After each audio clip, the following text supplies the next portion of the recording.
بسم اللہ الرحمن الرحیم۔ دوستو، آفتاب انفارمیٹو چینل کی طرف سے ایک نئی ویڈیو کے ساتھ حاضر ہوں۔ گزشتہ اتوار کو پی ڈی ایم کے جلسے میں محمود خان اچکزئی نے لاہوریوں کے بارے میں کیا کہا؟ اس نے کہا، ہم نے اپنی بساط کے مطابق سامراج کا مقابلہ کیا، لیکن ہمیں گلہ ہے کہ ہندو، سکھ اور دوسرے لاہور کے رہنے والوں نے انگریزوں کے خلاف ہمارا ساتھ نہیں دیا تھا۔ اپنی بات کا پس منظر بیان کرتے ہوئے کہا، جہاں جہاں کلمہ حق کہا جاتا ہے وہ سارے علاقے اٹلی، انگریز یا فرانسیسیوں کے قبضے میں چلے گئے۔ واحد وطن جس نے ان سامراجیوں کے خلاف کھڑے ہونے کا فیصلہ کیا وہ درجہ آمو سے لے کر اباسین تک افغان پشتون کا وطن تھا۔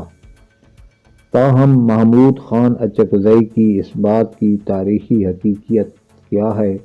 برصغیر میں ایسی کوئی تاریخ ہے جو ان کی اس بات کی تصدیق کر سکے؟ لیکن اگر تاریخ کا مطالعہ کیا جائے تو برصغیر پر حملہ کرنے والوں کی مزاحمت کی تو سب سے زیادہ پنجاب والوں نے کی۔ سکندر اعظم پوری دنیا فتح کرتا ہوا آیا، مگر جب وہ پنجاب کی سرزمین پر پہنچا تو اسے اتنی مزاحمت کا سامنا کرنا پڑا کہ اس کی فوج نے آگے بڑھنے سے انکار کر دیا۔ شہاب الدین غوری جو افغانستان سے پنجاب پر حملہ کرنے آیا تو اس کو پنجاب کے راجپوتوں نے مارا تھا۔ اودھم سنگھ ہندوستان کی تحریک آزادی کا ایک نمایاں انسان تھا۔ اودھم سنگھ نے 1940 میں اس وقت پنجاب کے سابق انگریز گورنر مائیکل ڈائر کو لندن میں گولی مار کر قتل کیا تھا۔ یہ وہی جنرل تھا جس نے 1919 میں جلیانوالہ باغ میں مقامی افراد کا قتل عام کیا تھا۔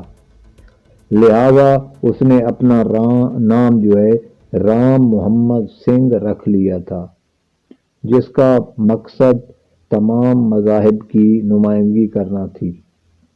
لہذا محمود خان اچکزئی کی یہ بات سراسر تاریخ کے خلاف ہے کہ پنجاب کے لوگوں نے انگریزوں کا ساتھ دیا، بلکہ ہمیشہ انگریزوں کے خلاف انہوں نے بہت بڑی قربانیاں دی اور ان کے خلاف تحریک آزادی میں پنجاب کے لوگوں کا بہت زیادہ کردار ہے۔